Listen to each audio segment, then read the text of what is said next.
ক্ষমতায় যাওয়ার লোভে আওয়ামী লীগের মতো দিল্লিকে যদি কোনো দল প্রভু মানে, ভবিষ্যতে তাকেও আসামির কাঠগড়ায় দাঁড়াতে হবে। ভাইকে শত্রু বানিয়েন না। কালকে যদি দিল্লি থেকে আক্রমণ আসে, কালকে যদি আওয়ামী লীগ আক্রমণ করে, ওই বিএনপি, জামাত, ইসলামী আন্দোলন, গণ অধিকার পরিষদ, জনতার অধিকার পার্টি, জাগপা, এমনকি এনসিপি, সবাইকে একসাথেই দাঁড়াতে হবে। আপনি বাদ দিতে পারবেন তখন? ওই পাশ থেকে যদি গেরিলা হামলা আসে, তখন আপনি বাছাই করবেন যে আপনি এনসিপির, আপনি হাঁস খেতে চেয়েছেন, আপনাকে নিব না যুদ্ধে, মানা করবেন? নাকি বলবেন যে আপনি শিবির শুনেছি, আপনি এক সময় রক কাটতেন, আপনাকে নিব না সাথে যুদ্ধে? আওয়ামী লীগ আসুক, গুলি করুক, গেরিলা যুদ্ধ চলুক, আমরা তখন বিভক্তিগুলা সৃষ্টি করব। আমাদের দুর্ভাগ্য ওই জায়গায়, যখন 5 তারিখের পর আমরা বিভক্তিটা সৃষ্টি করলাম। আমরা পারলাম না একটা জাতীয় নির্বাচন পর্যন্ত একসাথে থাকতে। আগামী নির্বাচনটা যদি আমরা সবাই অংশগ্রহণ করতাম আর ফ্যাসিস্ট শেখ হাসিনা ক্ষমতায় থাকতো, আমরা একসাথে জোটবদ্ধ হয়ে নির্বাচন করতাম না? অতীতে করি নাই? ফ্যাসিস্ট শেখ হাসিনা চলে যাওয়ার পর আমরা আলাদা হয়ে গেলাম, একটা ভ্যাকুয়াম ক্রিয়েট করে দিলাম। আমরা তো পারতাম সবাই একসাথে থাকতে, একসাথে আগামী জাতীয় নির্বাচনটায় অংশগ্রহণ করে একসাথে 5 বছর দেশটাকে সংস্কার করা, রাষ্ট্রটাকে মেরামত করা এবং আওয়ামী লীগকে চিরতরে নিশ্চিহ্ন করতে পারতাম। আমরা পারতাম 5 বছর সবাই একসাথে ক্ষমতায় থেকে ভারতীয় আধিপত্যবাদকে নিশ্চিহ্ন করতে।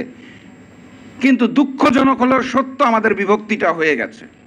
অতএব আমি আবারও হাত জোর করে আপনাদের কাছে মাফ চাইছি এবং ক্ষমা চাইছি। আপনাদের নিজেদের দলের শীর্ষ নেতাদের দিকে তাকান, কেউ কাউকে দোষারোপ করছে না, গঠনমূলক সমালোচনা করছে। আপনারা উস্কে দিয়েন না আওয়ামী লীগের ওই চামচাদের মতো, যারা শেখ হাসিনাকে ফ্যাসিজমের জননী বানিয়েছিল, তাল দিয়ে ঢোলের মধ্যে বাড়ি দিতে দিতে দিতে দিতে উপরে তুলেছিল, তিনিও মজা পেতেন। আপনারা এই কাজগুলা করে আর বিভক্ত সৃষ্টি করেন না। আমরা একসাথে একটা নতুন বাংলাদেশ বানাতে চাই।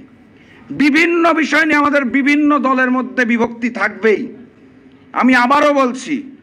কিন্তু 2টা বিষয়ে যদি কোনো দল, কোনো নেতা কম্প্রোমাইজ করে, তাহলে তাকে আগামীতে আসামির কাঠগড়ায় দাঁড়াতে হবে।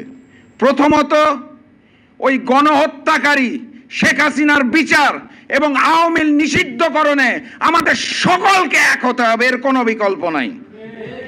দ্বিতীয়ত, ভারতীয় আধিপত্যবাদ এবং আগ্রাসনের বিরুদ্ধে তাদের ওই শক্তিকে চিরতরে নিষিদ্ধ করার জন্য, বাংলাদেশের স্বাধীনতা এবং সার্বভৌমত্বের জন্য আমাদের সবাইকে এক হতে হবে। ক্ষমতায় যাওয়ার লোভে আওয়ামী লীগের মতো দিল্লিকে যদি কোনো দল প্রভু মানে, ভবিষ্যতে তাকেও আসামির কাঠগড়ায় দাঁড়াতে হবে। আওয়ামী লীগকে পুনর্বাসনের জন্য কোনো দল যদি কাজ করে, তাকেও আসামির কাঠগড়ায় দাঁড়াতে হবে। এই 2টো বিষয়ে সকলে একত্রিত থাকেন, বাকি বিষয় নিয়ে বিতর্ক হবে, আলোচনা হবে, সমালোচনা হবে, গঠনমূলক, কাদা ছুড়াছুড়ি নয়। আগামী দিনের সেই স্বপ্নালী বাংলাদেশের স্বপ্ন রেখে এবং জনতার অধিকার পার্টিকে 5ম প্রতিষ্ঠাবার্ষিকীর আবারও শুভেচ্ছা জানিয়ে আমি আজকের মতো বিদায় নিচ্ছি। বিজয়ের পথে যাত্রা শুরু, জীবন অথবা মৃত্যু। আসসালামু আলাইকুম।